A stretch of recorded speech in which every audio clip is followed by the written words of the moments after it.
ಮಹಾರಾಷ್ಟ್ರ ಉಪಮುಖ್ಯಮಂತ್ರಿ ಅಜಿತ್ ಪವಾರ್ ಅವರ ಲಿಯರ್ಜೆಟ್ 45 ವಿಮಾನ ಬುಧವಾರ ಬೆಳಗ್ಗೆ ತನ್ನ ಎರಡನೇ ಲ್ಯಾಂಡಿಂಗ್ ಪ್ರಯತ್ನದಲ್ಲಿ ಬಾರಾಮತಿಯಲ್ಲಿ ಅಪಘಾತಕ್ಕೀಡಾಯಿತು. ಬೆಂಕಿ ಹೊತ್ಕೊಂಡು ಸಂಪೂರ್ಣವಾಗಿ ಸುಟ್ಟು ಕರಕಲಾಯಿತು. ವಿಎಸ್ಆರ್ ನಿರ್ವಹಿಸುವ ಲಿಯರ್ಜೆಟ್ 45 ವಿಮಾನದಲ್ಲಿ ಎನ್ಸಿಪಿ ಮುಖ್ಯಸ್ಥ ಮಹಾರಾಷ್ಟ್ರದ ಉಪಮುಖ್ಯಮಂತ್ರಿ ಅಜಿತ್ ಪವಾರ್ ಜೊತೆಗೆ ಇನ್ನೂ 4 ಒಟ್ಟಾರೆಯಾಗಿ 5 ಮಂದಿ ಪ್ರಯಾಣವನ್ನ ಮಾಡ್ತಾ ಇದ್ರು. ವಿಮಾನ ಮುಂಬೈನಿಂದ ಹೊರಟು ಬೆಳಗ್ಗೆ 8:50 ಸುಮಾರಿಗೆ ಬಾರಾಮತಿ ರನ್ವೇ ಬಳಿ ಇಳಿಯಲು ಪ್ರಯತ್ನಿಸುವಾಗ ಅಪಘಾತಕ್ಕೀಡಾಯಿತು. ಈ ವಿಮಾನದಲ್ಲಿ ಅಜಿತ್ ಪವಾರ್ ಅವರ ಜೊತೆಗೆ ಆಪ್ತ ಕಾರ್ಯದರ್ಶಿ ವಿದಿತ್ ಜಾಧವ್, ಪೈಲಟ್ಗಳಾದ ಕ್ಯಾಪ್ಟನ್ ಸುಮಿತ್ ಕಪೂರ್, ಶಾಂಭವಿ ಪಾಠಕ್ ಹಾಗೂ ಪೈಲಟ್ ಸಹಾಯಕ ಪಿಂಕಿ ಮಾಲಿ ಅಪಘಾತದಲ್ಲಿ ಸಾವನ್ನಪ್ಪಿದ್ದಾರೆ. ಬೆಳಗ್ಗೆ 8:05 ಮುಂಬೈನಿಂದ ಟೇಕ್ ಆಫ್ ಆಗಿತ್ತು. ಟೇಕ್ ಆಫ್ ಆಗಿ 40 ನಿಮಿಷಗಳ ಬಳಿಕ ವಿಮಾನ ದುರಂತ ಸಂಭವಿಸಿದೆ. 8:45 ರೇಡಾರ್ ವ್ಯವಸ್ಥೆಯನ್ನ ಜೆಟ್ ಕಡಿದುಕೊಂಡಿದ್ದು. ಇದಕ್ಕೂ ಮುನ್ನ ವಿಮಾನದಲ್ಲಿ ತಾಂತ್ರಿಕ ದೋಷ ಅರಿತಿದ್ದ ಪೈಲಟ್ ಕೊನೆ ಕ್ಷಣದಲ್ಲಿ ಮೇಡೆ ಅಂತ ಹೇಳಿದ್ದಾರೆ. ನಂತರ ರೇಡಾರ್ ಸಂಪರ್ಕ ಕಳೆದುಕೊಂಡು ಅಪಘಾತಕ್ಕೀಡಾಗಿದೆ. ಇನ್ನು ಅಜಿತ್ ಕುಮಾರ್ ಸಾವಿಗೆ ಬಾರಾಮತಿ ಜನರು ಕಣ್ಣೀರು ಹಾಕ್ತಿದ್ದಾರೆ. ಅಜಿತ್ ಕುಮಾರ್ ಅವರನ್ನ ಆ ಮಹಾರಾಷ್ಟ್ರ ಪ್ರಾಂತ್ಯದಲ್ಲಿ ಅವರ ಅಭಿಮಾನಿಗಳು ಅಜಿತ್ ದಾದಾ ಅಂತ ಕರೀತಾ ಇದ್ರು. ರಾಜಕೀಯದಲ್ಲಿ ಅವರು ಭೀಷ್ಮ ಅಂತಲೇ ಹೆಸರುವಾಸಿಯಾಗಿದ್ರು. ಮಹಾರಾಷ್ಟ್ರದ ಜನಪ್ರಿಯ ನಾಯಕ ಅಜಿತ್ ಪವಾರ್ ಮೃತಪಟ್ಟಿದ್ದಾರೆ. ಇನ್ನು ಈ ಅಜಿತ್ ಪವಾರ್ ಅವರ ಸಾವಿನ ಸುದ್ದಿಯನ್ನ ತಿಳಿದ ನಂತರ ಆ ವಿಮಾನವನ್ನ ಯಾರು ಚಲಾಯಿಸ್ತಾ ಇದ್ರು ಅಂತ ಜನರು ಹುಡ್ಕೋದಕ್ಕೆ ಅಥವಾ ಪೈಲಟ್ಗಳನ್ನ ಹುಡ್ಕೋದಕ್ಕೆ ಪ್ರಾರಂಭಿಸಿದ್ರು. ಇನ್ನು ಈ ಒಂದು ಪ್ರೈವೇಟ್ ಜೆಟ್ ನಲ್ಲಿ 2 ಪೈಲಟ್ಸ್ ಇರ್ತಾರೆ. ಮೊದಲನೇದಾಗಿ ಇನ್ ಕಮಾಂಡ್ ಸುಮಿತ್ ಕಪೂರ್, ಇವರು 16,500 ಗಂಟೆಗಳ ಹಾರಾಟದ ಅನುಭವವನ್ನ ಹೊಂದಿದ್ರು ಅಂತ ಗುರುತಿಸಲಾಗಿದೆ. ಇನ್ನು ಇನ್ನೊಬ್ರು ಮೊದಲ ಅಧಿಕಾರಿ ಫಸ್ಟ್ ಆಫೀಸರ್ ಶಾಂಭವಿ ಪಾಠಕ್ ಅಂತ ಗುರುತಿಸಲ್ಪಟ್ಟಿದ್ದು, ಅವರು ಮಾರಕ ಅಪಘಾತದಲ್ಲಿ ಅವರು ಕೂಡ ಸಾವನ್ನಪ್ಪಿದ್ದಾರೆ. ಸುಮಿತ್ ಕಪೂರ್ ಪೈಲಟ್ ಆಗಿ ಕಾರ್ಯನಿರ್ವಹಿಸಿದ್ರು ಮತ್ತು ಶಾಂಭವಿ ಪಾಠಕ್ ಸಹ ಪೈಲಟ್ ಆಗಿದ್ರು. ಲಭ್ಯವಿರುವ ವೃತ್ತಿಪರ ದಾಖಲೆಗಳ ಪ್ರಕಾರ ಅವರು ವಾಯುಯಾನದಲ್ಲಿ ಬಲವಾದ ಶೈಕ್ಷಣಿಕ ಹಿನ್ನೆಲೆಯನ್ನ ಹೊಂದಿದ್ರು ಮತ್ತು ವ್ಯಾಪಾರ ಜೆಟ್ ವಿಭಾಗ ಅಂದ್ರೆ ಕಮರ್ಷಿಯಲ್ ಜೆಟ್ ವಿಭಾಗದಲ್ಲಿ ಅಥವಾ ಕಮರ್ಷಿಯಲ್ ಪೈಲಟ್ ವಿಭಾಗದಲ್ಲಿ ತರಬೇತಿ ಪಡೆದ ಮತ್ತು ಅರ್ಹ ಪೈಲಟ್ ಅಂತ ಪರಿಗಣಿಸಲಾಗಿತ್ತು. ವರದಿಗಳ ಪ್ರಕಾರ ಶಾಂಭವಿ ಪಾಠಕ್ ಅವರು ಮುಂಬೈ ವಿಶ್ವವಿದ್ಯಾಲಯದಿಂದ ಏರೋನಾಟಿಕ್ಸ್ ವಾಯುಯಾನ ಮತ್ತು ಏರೋಸ್ಪೇಸ್ ವಿಜ್ಞಾನ ಮತ್ತು ತಂತ್ರಜ್ಞಾನದಲ್ಲಿ ವಿಜ್ಞಾನ ಪದವಿಯನ್ನ ಪಡೆದಿದ್ರು. ಇದಕ್ಕೂ ಮೊದಲು ವಾಯುಪಡೆಯ ಬಾಲಭಾರತಿ ಶಾಲೆಯಲ್ಲಿ ತಮ್ಮ ಶಾಲಾ ಶಿಕ್ಷಣವನ್ನ ಪೂರ್ಣಗೊಳಿಸಿದ್ರು. ತಮ್ಮ ವೃತ್ತಿಪರ ಕೌಶಲ್ಯಗಳನ್ನ ಮತ್ತಷ್ಟು ಹೆಚ್ಚಿಸಲು ಅವರು ನಂತರ ನ್ಯೂಜಿಲೆಂಡ್ ಅಂತಾರಾಷ್ಟ್ರೀಯ ವಾಣಿಜ್ಯ ಪೈಲಟ್ ಅಕಾಡೆಮಿಗೆ ಸೇರ್ಕೊಂಡ್ರು. ಅಲ್ಲಿ ಅವರು ಸುಧಾರಿತ ಹಾರಾಟ ತರಬೇತಿಯನ್ನ ಪಡೆದ್ರು. ಶಾಂಭವಿ ಪಾಠಕ್ ಅವರ ಸ್ನೇಹಿತೆಯ ತಂದೆ ಟ್ವೀಟ್ ಮೂಲಕ ತಮ್ಮ ಸಂತಾಪವನ್ನ ಸೂಚಿಸಿದ್ದಾರೆ.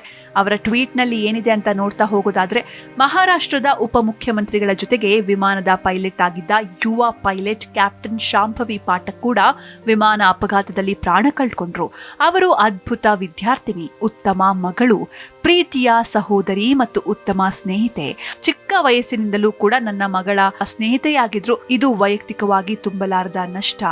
ಅವರ ಆತ್ಮಕ್ಕೆ ಶಾಂತಿ ಸಿಗಲಿ, ನನ್ನ ಪ್ರಾರ್ಥನೆಗಳು ಅಂತ ಶಾಂಭವಿ ಪಾಠಕ್ ಅವರ ಬಾಲ್ಯ ಸ್ನೇಹಿತೆಯ ತಂದೆ ಎಕ್ಸ್ ನಲ್ಲಿ ಪೋಸ್ಟ್ ಮಾಡಿದ್ದಾರೆ. ಶಾಂಭವಿ ಪಾಠಕ್ ಹಾಗೂ pilot in command captain Sumit Kapoor ಇಬ್ರೂ ಕೂಡ ಮೃತಪಟ್ಟಿದ್ದಾರೆ. ದೆಹಲಿ ಮೂಲದ ಚಾರ್ಟರ್ ಸಂಸ್ಥೆ ವಿಎಸ್ಆರ್ ನಿರ್ವಹಿಸ್ತಾ ಇದ್ದ ವಿಮಾನದಲ್ಲಿ ಅಜಿತ್ ಪವಾರ್ ಅವರು ಅವರ ವೈಯಕ್ತಿಕ ಭದ್ರತಾ ಅಧಿಕಾರಿ ವಿದಿತ್ ಜಾಧವ್ ಹಾಗೂ ಸಹಾಯಕ ಪಿಂಕಿ ಮಾಲಿ ಅವರೊಂದಿಗೆ ಪ್ರಯಾಣಿಸ್ತಾ ಇದ್ರು. ಬಾರಾಮತಿ ವಿಮಾನ ನಿಲ್ದಾಣದಲ್ಲಿ ಈ ಒಂದು ಅಪಘಾತ ಸಂಭವಿಸಿದೆ. ವಿಮಾನ ಲ್ಯಾಂಡಿಂಗ್ಗೆ ಪ್ರಯತ್ನಿಸ್ತಾ ಇತ್ತು ಮತ್ತು ವಿಮಾನ ರನ್ವೇಯಿಂದ ಜಾರಿ ಅಪಘಾತಕ್ಕೀಡಾಯಿತು ಅಂತ ಬಾರಾಮತಿ ವಿಮಾನ ನಿಲ್ದಾಣದ ವ್ಯವಸ್ಥಾಪಕರು ತಿಳಿಸಿದ್ದಾರೆ. ಇನ್ನು ಅಜಿತ್ ಪವಾರ್ ಅವರು ಎಲ್ಲಿಗೆ ಪ್ರಯಾಣಿಸ್ತಾ ಇದ್ರು ಅಂತ ನೋಡ್ತಾ ಹೋಗೋದಾದ್ರೆ, ಜಿಲ್ಲಾ ಪರಿಷತ್ಗಳು ಮತ್ತು ಪಂಚಾಯತ್ ಸಮಿತಿಗಳಿಗೆ ನಡೀತಾ ಇರುವಂತಹ ಚುನಾವಣೆಗಳ ಮಧ್ಯೆ ಸಾರ್ವಜನಿಕ ಸಭೆಯಲ್ಲಿ ಭಾಗವಹಿಸುವುದಕ್ಕೆ ಅಜಿತ್ ಪವಾರ್ ಮುಂಬೈನಿಂದ ಬಾರಾಮತಿಗೆ ಪ್ರಯಾಣಿಸ್ತಾ ಇದ್ರು.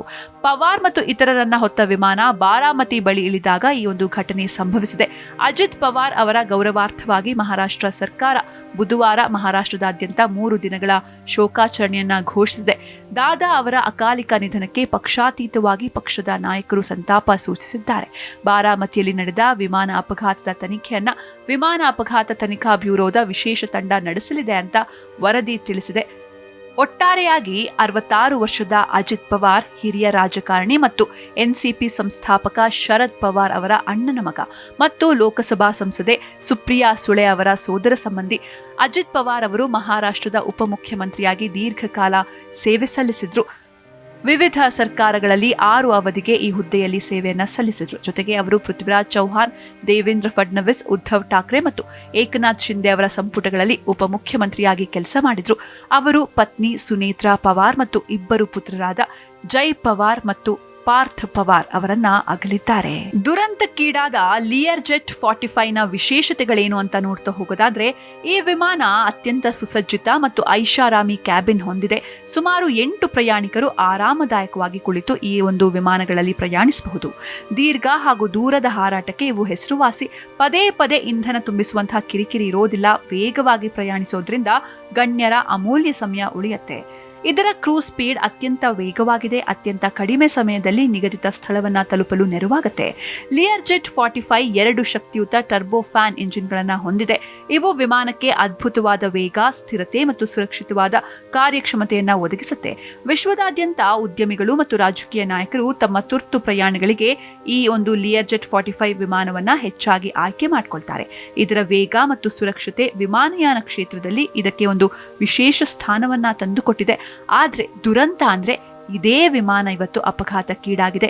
ಇಷ್ಟೆಲ್ಲಾ ಸುರಕ್ಷಿತವಾದಂತಹ ವಿಮಾನ, ಇಷ್ಟೆಲ್ಲಾ ಲಕ್ಸುರಿಯಸ್ ಪ್ರೈವೇಟ್ ಜೆಟ್ ಇವತ್ತು ನೆಲಕ್ಕಪ್ಪಳಿಸ್ತು. ಇದರಲ್ಲಿ 5 ಮಂದಿ ದಾರುಣವಾಗಿ ಸಾವನ್ನಪ್ಪಿದ್ದಾರೆ.